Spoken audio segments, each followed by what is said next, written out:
प्रहार जनशक्ती पक्षाच्या वतीने आज अकोल्यातील बस स्टँड चौकात निषेध आंदोलन करण्यात आले। या निषेध आंदोलनामध्ये जिल्ह्यातील काझीखेड येथील घडलेल्या अत्याचाराच्या घटनेमुळे संपूर्ण जिल्ह्यात संतापाची लाट उसळली आहे।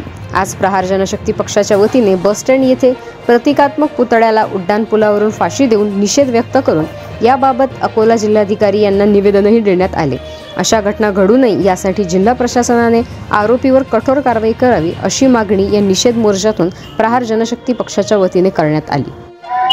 देशात तसेच पाठोपाठ महाराष्ट्रात वाढत चाललेल्या बलात्काराचे गुन्हे हे पाहता त्याच पार्श्वभूमीवर आपल्या अकोला जिल्ह्यात बाळापूर तालुक्यात काझीखेड हे गाव आहे। या काझीखेड गावात जिल्हा परिषद शाळेत एका शिक्षकांनी जवळपास 6 मुलींवर अत्याचार केला, त्यांची छेडखानी केली।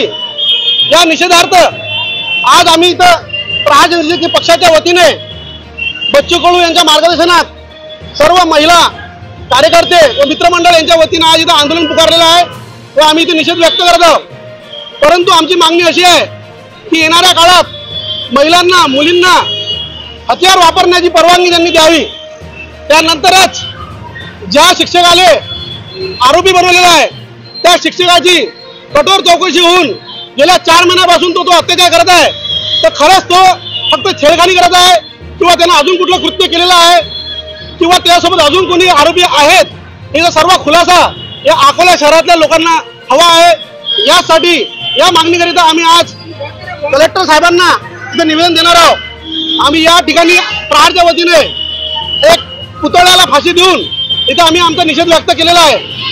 तरी सर्व शहरवासियांना मी विनंती करतो की आमच्या पाठीशी उभे राहून हे आंदोलन अजून तीव्र करावं ही विनंती।